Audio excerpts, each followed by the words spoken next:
because we all know that those are, you might say, far and few between. They're in our lives, but we don't live on that mountaintop all the time, do we? A lot of life, most of life, is ordinary.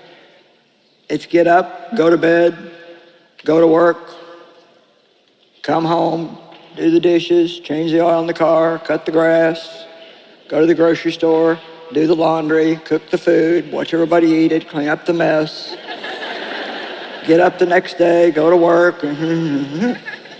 And I believe that there is a way, through God's help, that we can enjoy everything that we do.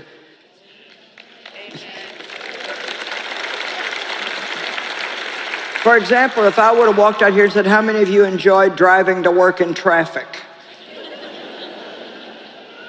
How many of you enjoy doing the laundry? How many enjoy cleaning house? God bless the two of you who like to clean. How about the grocery store? How many love going to the grocery store? Okay. Well, I could come up with some stuff that like I'm not a morning person. And so when I wake up, my first thought is not to jump out of bed and say, good morning, everybody. I have to be honest and say, first I think, oh my gosh, I don't want to get up. I don't want to get up. I don't want to get up. But God's been showing me some things that I'm going to share with you this weekend that I think can change a lot of that in your life. I was in a store a few weeks ago. It was a clothing shop, and they were actually doing my transaction. There were a couple of ladies standing kind of back over here, and I would say that they were elderly ladies, but they're probably about my age, so I won't say that. And let's just say that they looked elderly, and I don't, so.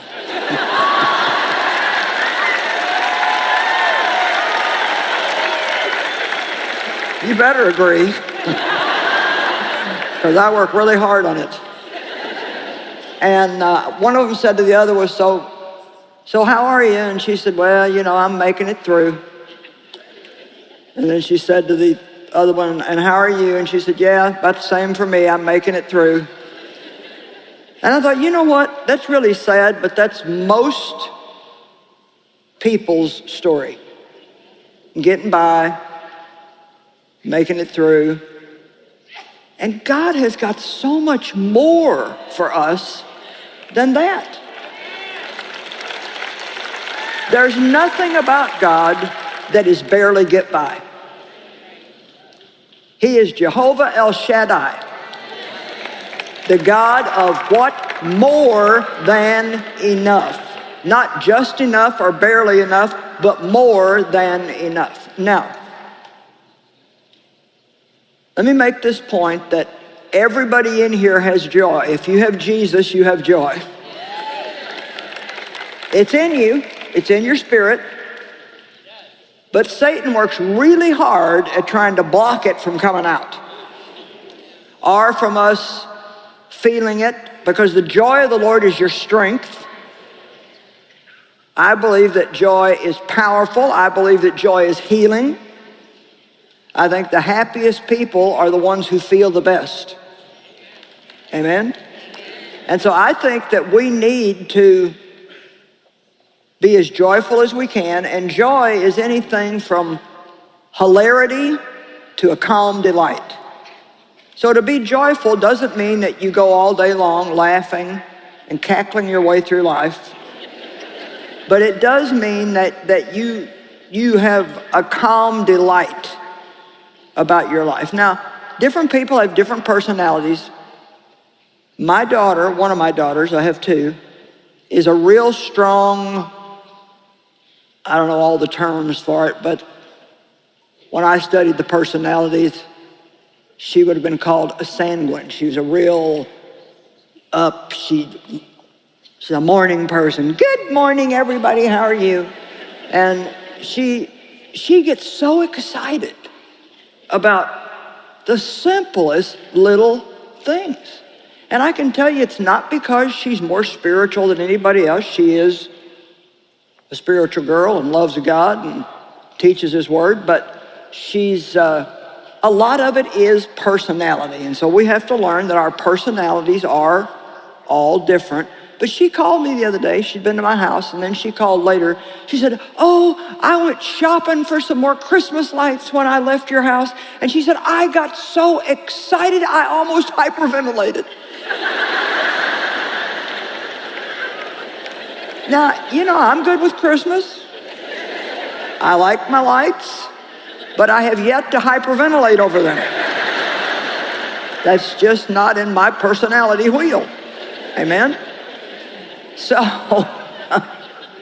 when I say, you know, that you can enjoy every part of your life, I don't mean that you have to be necessarily like she is, or maybe somebody else. How many of you know somebody that's just like that? They just bubble and gush all over everything.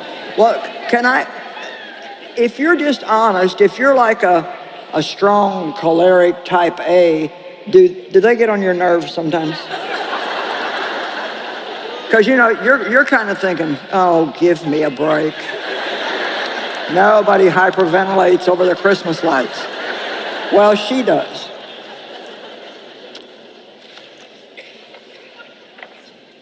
Enjoyment. Let me ask you a question. Does it make you happy to see your children enjoy themselves? Okay, so does it make you happy to see them sad and depressed and murmuring and complaining and dreading and fearing and worrying and full of anxiety? Well, if we as human beings feel that way about our children, how do you suppose that God feels? And one of the problems that people have, not all people, but some people, and I had this problem, is they don't really think or know that God approves of them enjoying their lives. Now, I kind of miss childhood. I didn't get to do that very well because I was in an abusive situation and there was nothing happy in my house. And I can remember actually getting in trouble for laughing and playing. Stop all that racket, my dad would say. And so I seemed to please people better if I was working. So I just felt like working was better than enjoying. So until I was almost 50, I actually felt guilty pretty much anytime I was enjoying myself, because I thought surely there was some work that I should be doing. Now, if I'm right, there's some people in this conference, by the way, I am right. There's somebody in this conference,